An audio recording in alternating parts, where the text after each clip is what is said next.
축제가 정점에 달해 모두가 환호성을 지르는 순간, 무대 뒤편의 불이 예고도 없이 꺼진다면 우리는 어떤 기분을 느끼게 될까요? 박수 소리는 여전히 귓가를 맴돌고 가슴속에 차오른 여운은 채 가라앉지도 않았는데 세상은 벌써 다음 축제의 주인공을 부르며 서둘러 발걸음을 옮깁니다.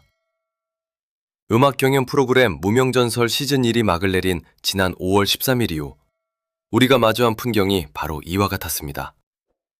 우승자인 성미를 비롯해 하루, 장한별, 황윤성, 정연호, 이창민, 그리고 이루애까지 이름조차 희미했던 7명의 무명 가수들이 탑세븐이라는 하나의 이름으로 묶여 세상에 증명해 보인 시간들은 결코 가볍지 않았습니다.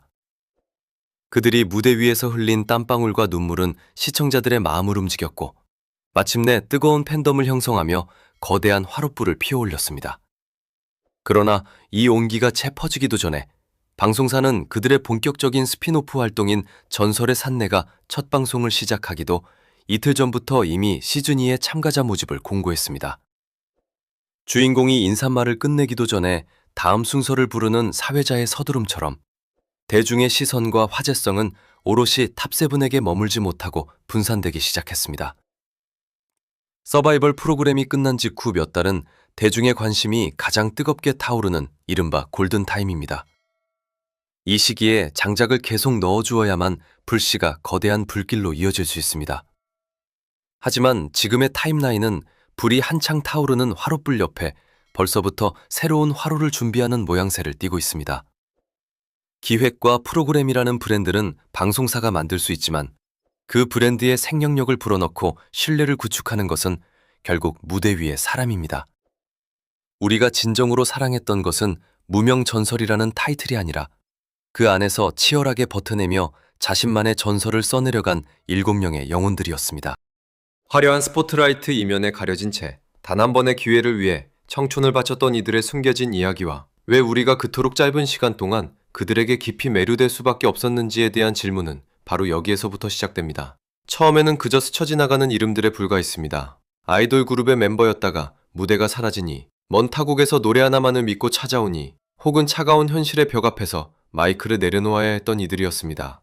성리, 장한별, 황윤성처럼 한때 화려한 조명 아래 서보았으나 이내 잊혀야 했던 기억을 가진 이들과 하루, 정연우, 이창민, 이루애처럼 대중에게 이름조차 생소했던 이들이 무명전설이라는 잔인하고도 간절한 무대 위에 한데 모였습니다.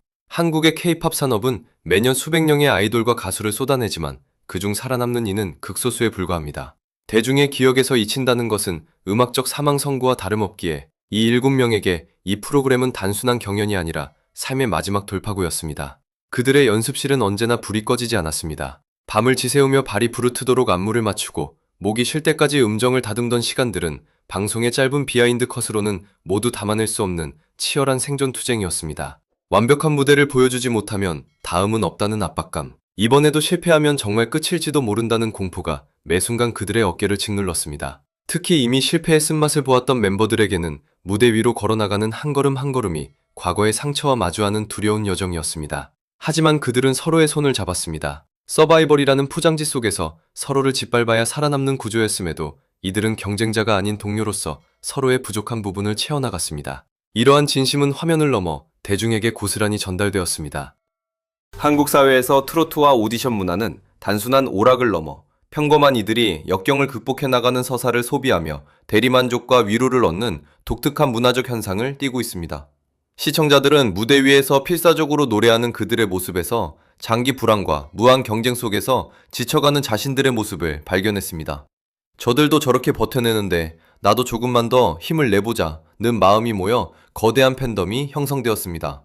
팬들은 더 이상 기획사가 만들어낸 완벽한 인형 같은 아이돌이 아닌 상처 입고 부족하지만 함께 성장해 나가는 인간에게 마음을 열었습니다. 경연이 진행될수록 탑세븐을 향한 열기는 디지털 세상과 오프라인을 넘나들며 뜨겁게 달아올랐습니다. 네이버 뉴스에는 매일같이 그들의 무대 영상과 기사가 쏟아졌고 소셜 네트워크 창구는 이들을 응원하는 팬들의 목소리로 가득 찼습니다. 무명 시절에는 상상조차 할 수 없었던 전국 투어 콘서트가 연일 매진 행렬을 기록하고 공식 팬카페의 회원수가 폭발적으로 증가하는 기적이 일어났습니다. 심지어 대중성과 화제성의 지표라 할 수 있는 트로트 가수 브랜드 평판 조사에서 장한별이 4위, 성리가 5위에 이름을 올리는 이변을 토해내기도 했습니다. 이는 대형 기획사의 조직적인 마케팅이 만든 결과가 아니었습니다. 오직 7명의 가수가 무대 위에서 보여준 진정성과 그 진심을 알아본 팬들이 밤낮으로 투표하고 스트리밍을 돌리며 맨 땅에서 일궈낸 기적 같은 온도의 진명인 셈입니다. 그러나 이 모든 영광의 순간 속에서도 냉혹한 방송 생태계의 현실은 이들을 온전히 기다려주지 않았습니다. 대중의 관심이 최고조에 달한 바로 그 시점, 스피노프 프로그램의 방영 일정보다 다음 시즌의 모집 공고가 먼저 지면을 장식하는 모습을 보며 팬들의 마음속에는 차가운 아쉬움이 밀려들었습니다.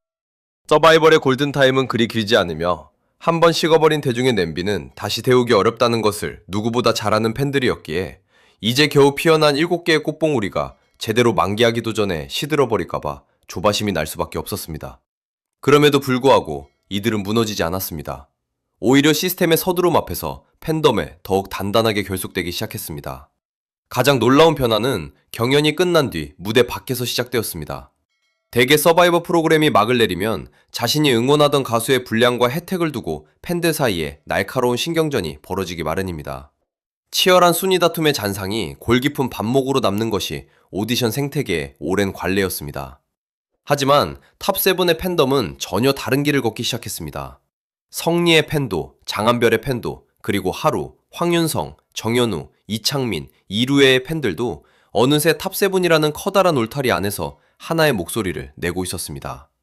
7명 모두가 낙오 없이 오래도록 함께 무대에 서기를 바란다는 이 이례적인 연대는 그들이 경연기간 동안 서로를 어떻게 대했는지 곁에서 지켜본 팬들이 보낼 수 있는 가장 아름다운 지지의 형태였습니다. 이러한 팬덤의 진화는 이 7명이 무대 위에서 나누었던 교감의 깊이를 증명합니다. 겉으로는 순위를 매기는 냉정한 서바이벌이었지만 그 이면에서 그들은 서로의 상처를 가장 잘 이해하는 유일한 위로자였습니다.